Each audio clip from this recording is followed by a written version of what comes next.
Halo teman-teman, selamat pagi, selamat siang, selamat sore, dan selamat malam semuanya. Balik lagi di Afifah Shadow Channel. Dan sekarang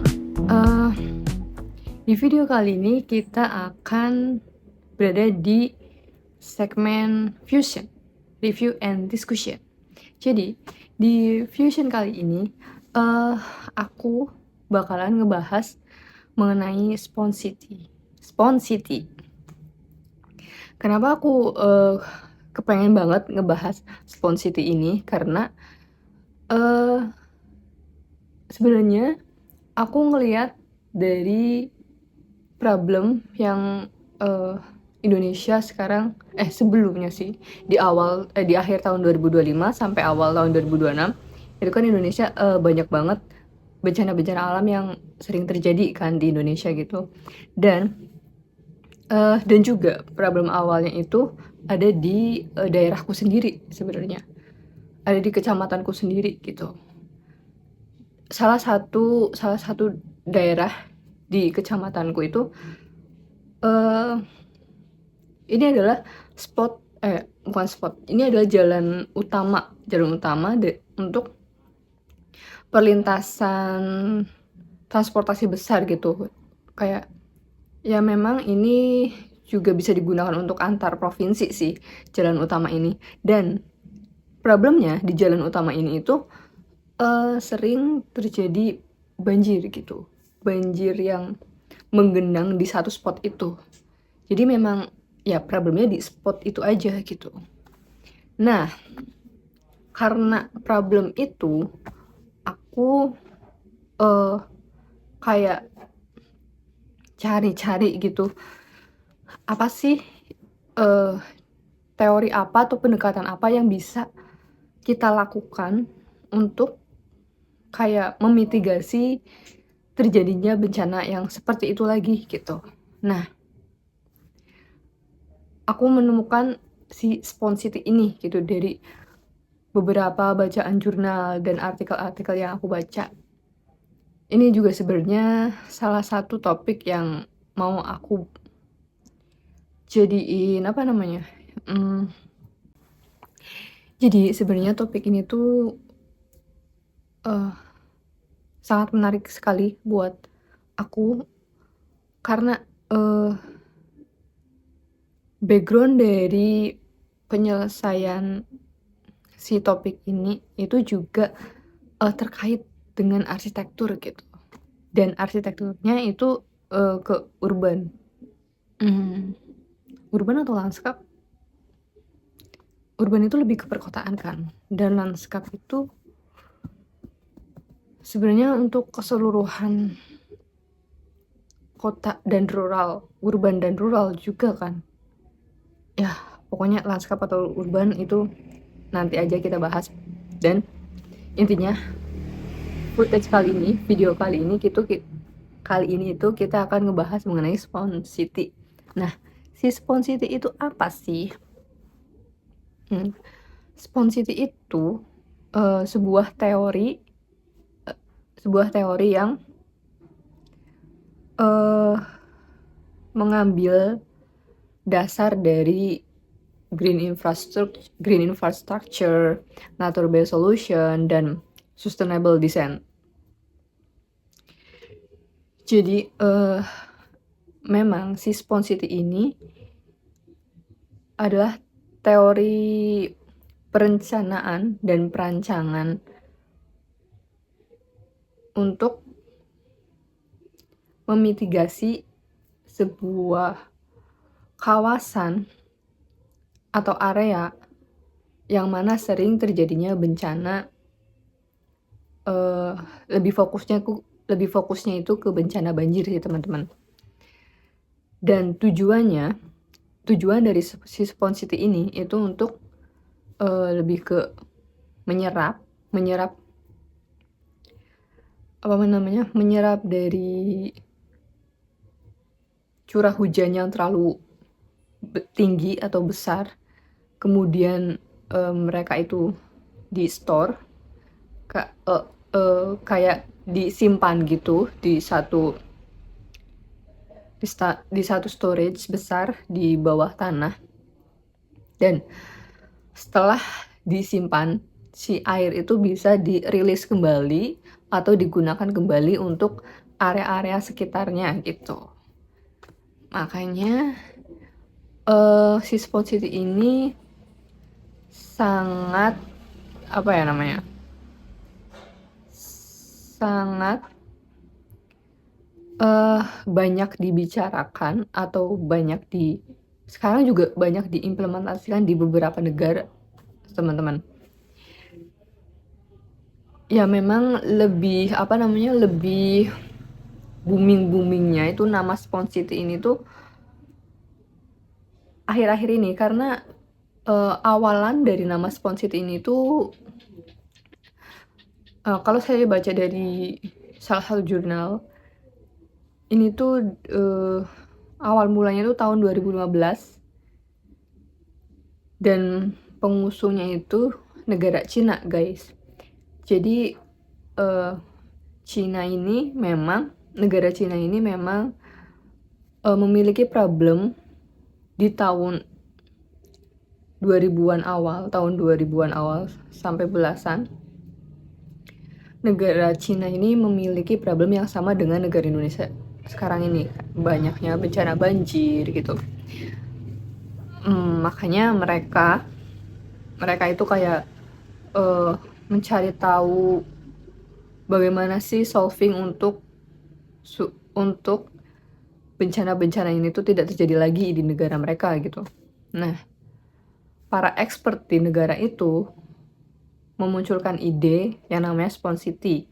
Nah, Spot City ini itu tuh jadi si Spot City ini tuh memiliki si Spot City ini itu sama aja dengan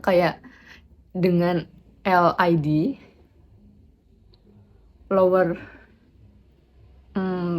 pokoknya sama, konsepnya sama dengan teori mitigasi bencana banjir yang dilakukan oleh United Kingdom, Australia, terus juga Netherlands. Tapi memang nama-namanya itu berbeda dari United Kingdom, Netherlands, Australia, itu beda-beda. Cuma konsepnya sama dengan si Spot City ini gitu. Untuk menyerap, menyimpan, dan merilis kembali air hujan yang curahnya itu tinggi atau besar gitu, teman-teman. Nah, kemudian si Spot City ini, kenapa aku bisa pengen menggali lebih jauh mengenai Spot City, karena sudah di negara-negara ini yang sudah menerapkan Spot City itu sudah menampakkan hasilnya gitu, teman-teman. Kayak di negara Cina juga mereka memiliki 30 pilot city, kayak 30 kota percontohan untuk dijadikan kota yang menerapkan konsep tersebut supaya tidak terjadinya bencana banjir lagi. Dan negara Cina ini bener-bener kayak serius banget gitu, teman-teman. 30 kota mereka dijadikan percontohan untuk negara mereka itu tidak terjadi lagi bencana banjir. Kayak di Beijing, di Guangzhou, dan juga sebenarnya 30 kota ini tuh diterapkan itu bertahap ya, teman-teman. Kayak gak dalam 1 tahun 30 kota itu semuanya gitu. Mereka juga memiliki batch, 2 batch. 1 batch pertama itu 16 kota dan batch kedua itu ada 14 kota. Dan dampaknya itu cukup memberikan, apa ya namanya, memberikan hal positif untuk negara tersebut gitu. Kayak contohnya, yang nanti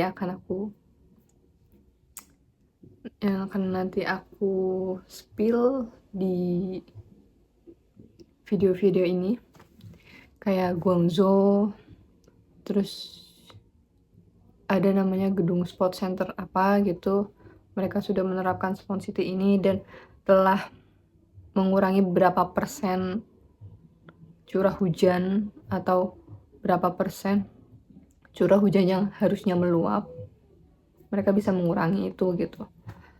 Terus kemudian di daftar listnya juga ada Amerika, Illinois, di daerah Illinois itu juga menerapkan hal yang sama dengan konsep Smart City ini gitu. Ya,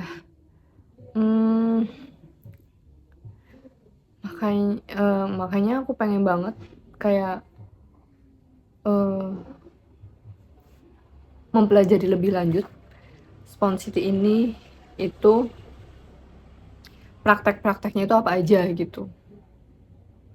Kayak apa namanya, green infrastructure-nya itu gimana. Mereka itu menerapkan green infrastructure atau gabungan dari green infrastructure dan grey infrastructure, atau blue infrastructure aja atau gimana gitu. Terus selain dari itu juga ada praktek water management, kayak pengaturan air. Ya intinya ada beberapa praktek yang harus dilakukan untuk bisa menerapkan konsep Smart City ini dan bisa membuahkan hasil yang cukup signifikan dalam mitigasi bencana banjir ini gitu. Jadi konsep Smart City ini itu ada beberapa prakteknya, ada beberapa teknikalnya gitu. Mungkin untuk praktek-praktek yang lebih detailnya lagi bakalan aku bahas di video selanjutnya. Di video kali ini aku ngebahas secara garis besar aja Smart City ini itu gimana gitu, dan bagaimana dampaknya di negara-negara yang sudah menerapkan Smart City ini gitu. Mungkin cukup sekian dan terima kasih untuk teman-teman yang sudah menonton dan mendengarkan video kali ini. Semoga bermanfaat, dan juga jangan lupa untuk komen, like, dan subscribe, dan juga jangan lupa nonton video-video aku selanjutnya dan sebelumnya juga. Oh iya, dan kalau misalkan kalian punya suggestion informasi yang terkait dengan landscape atau urban architecture yang bisa kita bahas, tolong drop di kolom komentar supaya aku bisa nge-review dan kayak ngebahas lagi mengenai landscape architecture atau dan juga urban architecture itu teman-teman di video-video aku selanjutnya. Terima kasih.